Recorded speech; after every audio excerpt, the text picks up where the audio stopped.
Lionel Messi pode ser desconvocado da seleção argentina a qualquer momento, e isso é por conta de uma lesão que ele sofreu contra o Nashville no último dia 10. O Messi inclusive já ficou fora do jogo do sábado, né, pela MLS, e tudo indica que Scaloni deve liberá-lo desses amistosos que terão agora nessa data de março, né, nessa data FIFA, onde a Argentina vai enfrentar El Salvador e também Costa Rica. Obviamente o Scaloni quer que o Messi chegue muito bem para a Copa América no meio do ano e não deve forçá-lo, ainda mais porque pode agravar a lesão. Até o momento que eu estou gravando o vídeo, ele ainda não foi desconvocado, mas tudo indica que ele vai ser. Quem também está fora da seleção da Argentina é Paulo Dybala, pois sofreu uma lesão no adutor da perna esquerda. Já no Brasil, o quarto nome cortado por Dorival Júnior por conta de lesão é Casemiro, e quem foi chamado para seu lugar foi o atacante PP do Porto. Essa é a segunda convocação dele com a seleção principal do Brasil. Outro que pode ser desfalque nessa data FIFA é Harry Kane para a seleção da Inglaterra.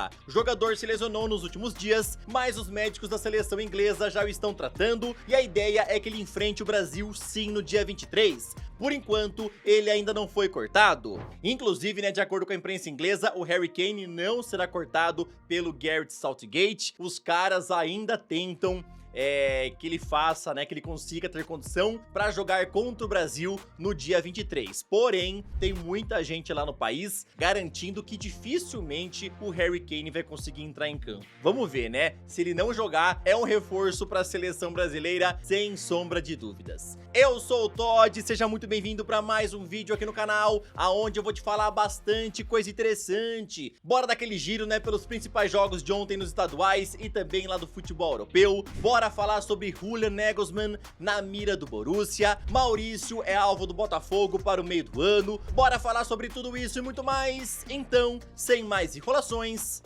solta a intro!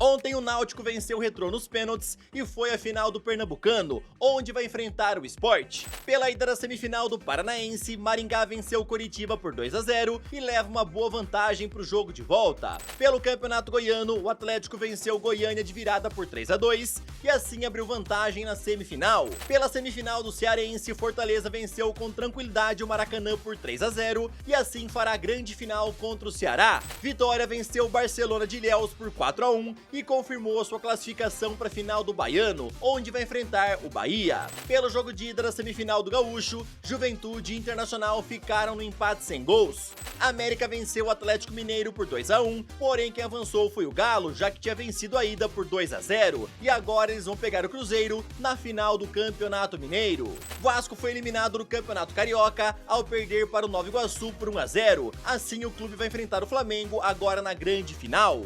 Pela semifinal da Taça Rio, o Botafogo venceu por 2-1 o Sampaio Corrêa e vai para a final, onde vai enfrentar o Boa Vista. Pelas quartas de final do Paulistão, ontem o Santos venceu o Portuguesa nos pênaltis e foi para a semifinal. Red Bull Bragantino venceu a Inter de Limeira por 3-0 e agora vai pegar o Santos na semifinal do Paulistão. São Paulo foi eliminado pelo Novo Horizontino nos pênaltis, que agora enfrentará o Palmeiras na semifinal.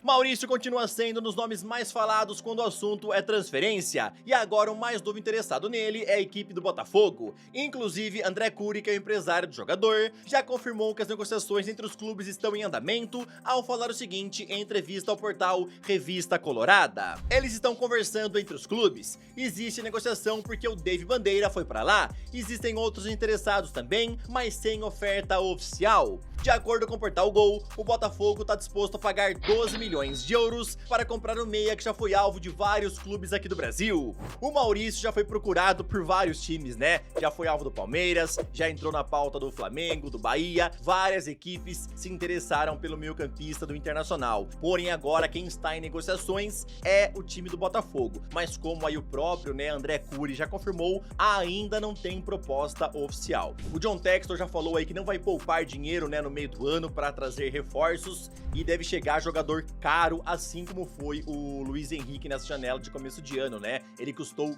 20 milhões de euros. O Thiago Almada é alvo, o Maurício também é alvo e o Botafogo promete se reforçar bem nesse meio de ano. Agora, rapidão, queria te pedir aquela moral, deixa o like no vídeo porque fortalece muito o canal. O YouTube entende, né, que quanto mais like tem o vídeo, melhor é, e por isso divulga para pessoas que ainda não conhecem o canal, tá bom? Se você é novo, eu te convido a se inscrever. Aqui todo dia tem vídeo de futebol, inclusive ontem, domingo, teve vídeo sim, onde eu falei um pouquinho aí sobre as quartas de final da Liga dos Campeões e também dei a minha opinião em relação a quem passa de cada confronto. O vídeo ficou bem legal, vou deixar o link no primeiro comentário fixado. Ontem tivemos quartas de final da FA Cup, onde Manchester United e Liverpool fizeram um jogaço com direito a 7 gols. Scott McTominay abriu o placar logo aos 10 minutos, porém McAllister empatou aos 44 do primeiro tempo, e nos acréscimos ainda apareceu Mohamed Salah para virar o jogo. No segundo tempo, Antony marcou aos 87 e levou a partida para a prorrogação. Harvey Elliott então marcou o terceiro dos Reds aos 105 minutos. No segundo tempo da prorrogação, Marcus Rashford empatou e tudo caminhava para os pênaltis, quando então apareceu Diallo aos 121 minutos e fez o da virada. Assim o Manchester venceu por 4-3 e avançou para as semifinais, onde vai enfrentar o Coventry City. No outro jogo das quartas, o Chelsea venceu o Leicester City por 4-2 e também avançou de fase. Cucurella e Cole Palmer marcaram no primeiro tempo, então os Foxes empataram com gols de Disasi contra e Mavididi. O jogo caminhava para a prorrogação, quando então aos 92 minutos, Chukwuemeka marcou e depois Noni Madueke ampliou aos 98 com esse golaço. Assim os Blues venceram por 4-2 e agora vão pegar o Manchester City na semifinal da competição. Meus amigos, as semifinais estão definidas, United contra o Coventry City e também temos aí o Manchester City contra o Chelsea. Quero saber a tua opinião, quem é que passa de cada um desses confrontos, mas as semifinais da FA Cup vão pegar fogo. Fiquei muito feliz que o Antony conseguiu marcar um gol ontem, né? Foi o segundo gol dele na temporada. Quem sabe agora ele engata e começa a jogar um pouquinho melhor, né? Começa a ganhar um pouquinho mais de confiança. Vamos torcer aí pelo Antony. Pela Bundesliga, o Borussia meteu 3-1 no Frankfurt com gols de ADM, Hummels e Henry Kahn. Leverkusen segue embalado, pois venceu mais uma, onde a vítima foi o Friburgo, que perdeu em casa por 3-2. Assim, o time de Xabi Alonso chega a 70 pontos, Bayern de Munique tem 60, Stuttgart 56 e Borussia completa o G4 com 50. Pelo Campeonato Português, Benfica venceu Casa Pia por 1-0 e o Sporting atropelou Boa Vista ao vencer por 6-1, com direito a hat-trick da sensação Victor Gyökeres. Assim, os Leões lideram com 65 pontos e um jogo a menos. Benfica tem 64, Porto 58 e Braga 53. Na La Liga, antes do confronto entre Atlético de Madrid e Barcelona, torcedores colchoneiros botaram fogo na camisa de João Félix e deixaram ela em cima da placa com o nome do jogador lá no estádio Metropolitano. No jogo, Félix já respondeu, abrindo o placar para o Barcelona aos 38 minutos. Depois, Lewandowski e Fermín López ainda marcaram, e assim os catalães venceram por 3-0. Real Madrid lidera a tabela com 72 pontos, Barcelona tem 64, Girona 62 e Atlético Bilbao completa o G4 com 56 pontos. Na Itália, Juventus e Genoa ficaram no empate sem gols, Milan venceu Verona por 3-1, Roma venceu Sassuolo por 1-0 e a Inter de Milão ficou no empate em 1-1 com o Napoli. Assim, os Nerazzurri lideram com 76 pontos, Milan tem 62, Juventus 59 e Bolonha completa o G4 com 54 pontos. Pela Ligue 1, o Paris Saint-Germain atropelou o Montpellier ao vencer por 6-2. Destaque para Kylian Mbappé, que marcou um hat-trick e ainda deu uma assistência. Paris Saint-Germain lidera com muita folga, chegando aos 59 pontos. Brest tem 47, Mônaco 46 e Lille 43. O Borussia quer contratar Julian Nagelsmann para a próxima temporada e o próprio técnico confirmou que pode deixar a seleção da Alemanha logo após a Eurocopa, pois em entrevista ele falou o seguinte: se eu receber uma boa proposta antes da Euro e que eu goste muito do projeto, há grandes chances que eu já assine antes do início da competição. Por enquanto, eu ainda não tenho proposta na mesa e estou completamente focado na seleção alemã para a Eurocopa. Depois, Nagelsmann foi questionado sobre o interesse do Borussia e respondeu o seguinte, curto e grosso: vocês querem saber se eu recebi algo do Borussia? Tem que perguntar pra eles e não pra mim.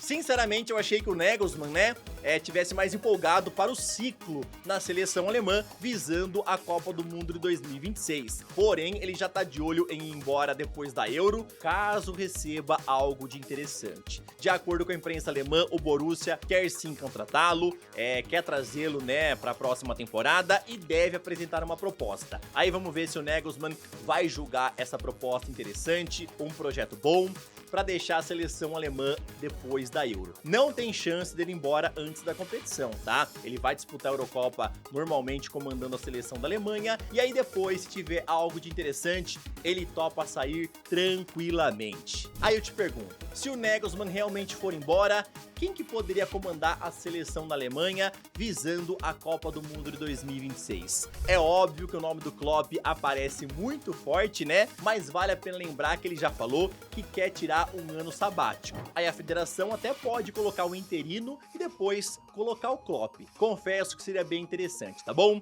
Esse daqui foi mais um vídeo, espero que vocês tenham gostado. Tamo junto, valeu e falou!